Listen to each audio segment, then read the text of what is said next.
I was going to ask about the omission from the show. The Penguin's very much in the Batman universe, but there's no Batman, and I've watched 4 episodes and forgotten Batman even exists. Was that kind of brave thing to do to get rid of that central element of the universe? And was there any pushback?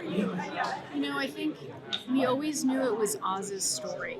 And to really embrace that and to make it interesting enough that you would want to engage with him, the idea of bringing Batman into it felt like it would only interfere with that idea. I think the burden of it is that we had to create interesting, dynamic characters that you want to watch, that you care about deeply, or that you're repulsed by, or whatever you have strong feelings towards in some way or another, that you do forget and stop thinking about the Batman in that way. Because he's going to show up in the second film, and then that's his movie. And, we're all very POV driven in this show, and Matt certainly is in the Batman, and we always viewed it as Batman's film in the first one. He has a different perspective on Gotham City. He has a different perspective on the people he surrounds himself with.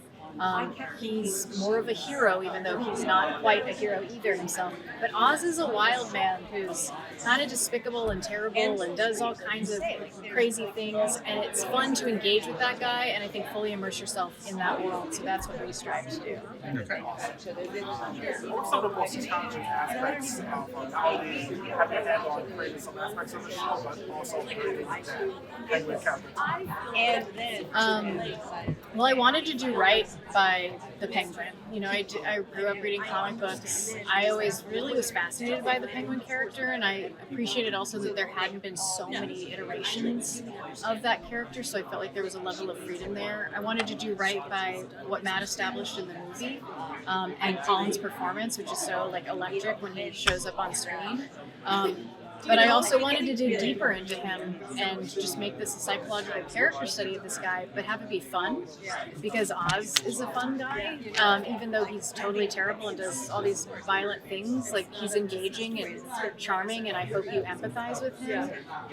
Hopefully you don't make excuses for him, but you see him fully for who he is. And so there was a level of that, certainly, that was challenging, of just making sure I'm honoring the things that have come before and trying to, create new canon and try to break the mold of the genre a little bit, and do something different. How early did you get involved with the series? And was it always the Penguin, or were you doing talks before they knew this new series? Max, HBO Max or Max, they called me, a couple of executives, Sarah Aubrey and Jerry Chavez called me because we were talking about other development projects, and they asked me if I'd be interested in writing a series about the Penguin in Matt Reeves' Gotham City and starring Colin Farrell. And this is before the movie came out. Matt was still editing the movie.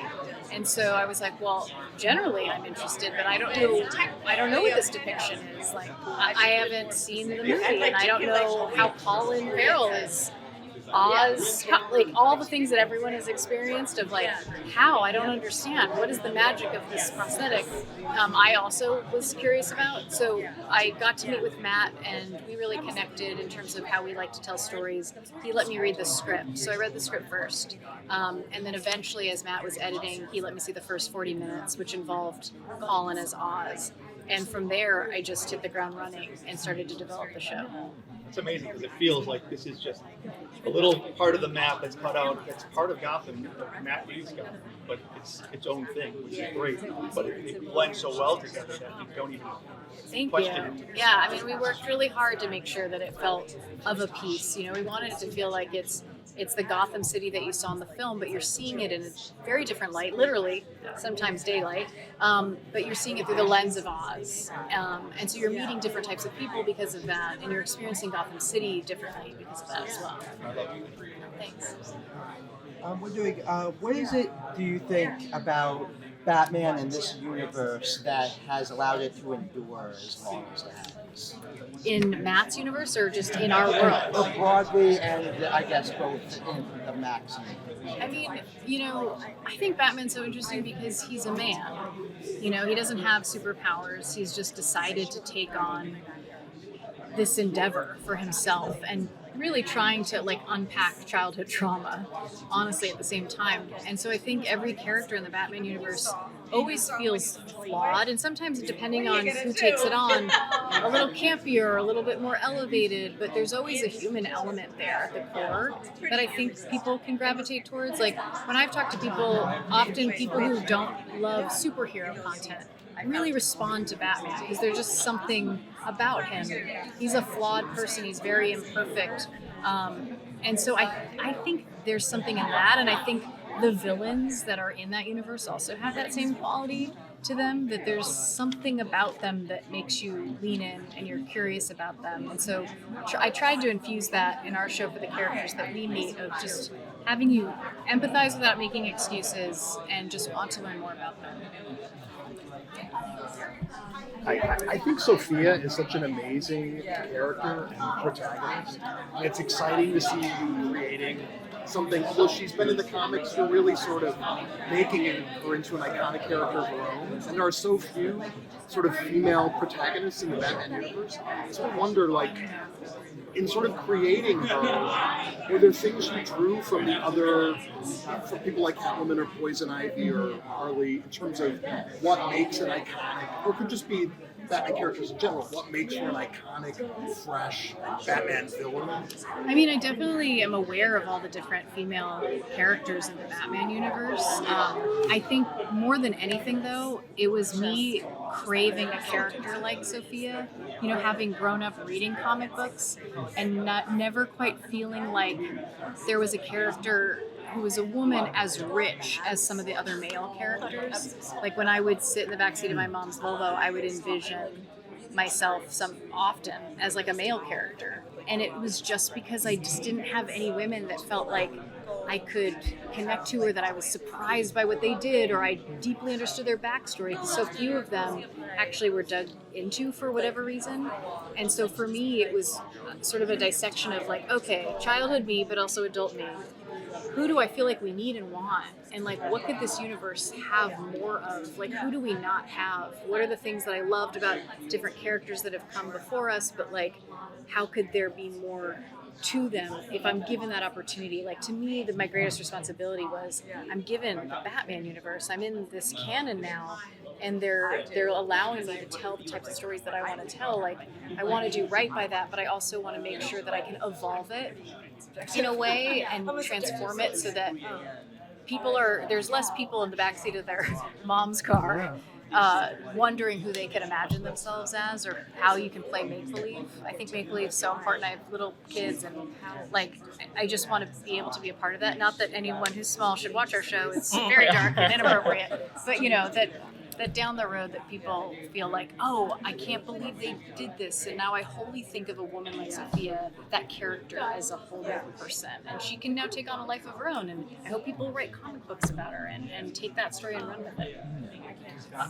I don't want to talk about the pressure of the show, but I have to. Like, we have Batman from Matt Reeves, then we have for the past 5 years Joker versus Prey.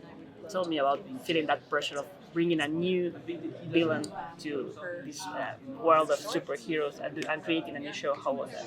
I mean, weirdly, I didn't feel as much pressure as I felt excitement. Okay. You know, like, truly, I mean, I'm aware of, like, I guess the burden of it, but for me, I'm like, not a lot of people get to play in the sandbox. And if they're letting me, what can I do to like make it interesting or change it up a little bit? Or what do I wish for? How can we, you know, our show so much deals with characters that feel like outsiders, that feel like they're other. And, you know, Oz has, for instance, a disability. And I think in comic books, historically, that's not been depicted very well. Or it's made an excuse, or someone has a scar on their face and therefore they're a villain because they look a little different.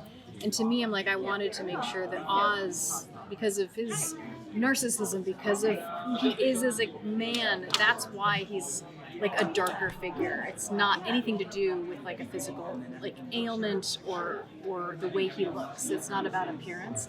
So to me, it was things like that of thinking broadly, like, what did I wish for? that I think there could be more of, and like how do I make sure that I'm honoring what came before.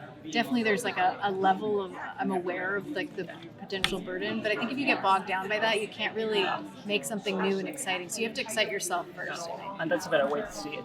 Yeah, well that's my hope.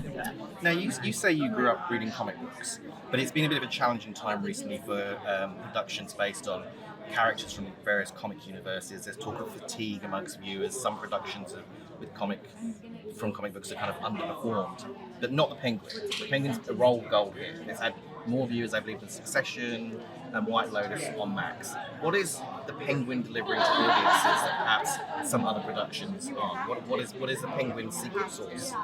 I can't speak to what other productions do or don't do, because I do think the benefit of superhero shows and comic book shows in general is that there's an audience for everybody, right? Like some movie that maybe a lot of people didn't love, some people really love that movie, or love that show.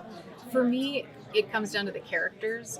I care very much about the character work that I put into every show, that I understand what their backstory is, that I find the way to take the time to express that I try to keep you on your toes as a viewer and have every decision a character makes feel organic to who they are, and have you believe that they would make those decisions by just deepening who that character is within every scene.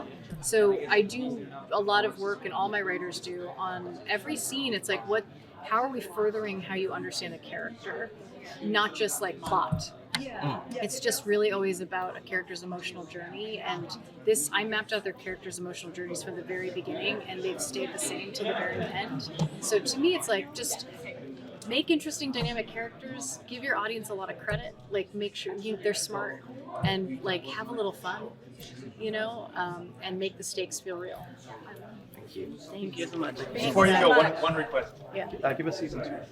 All right, I'll keep that in mind.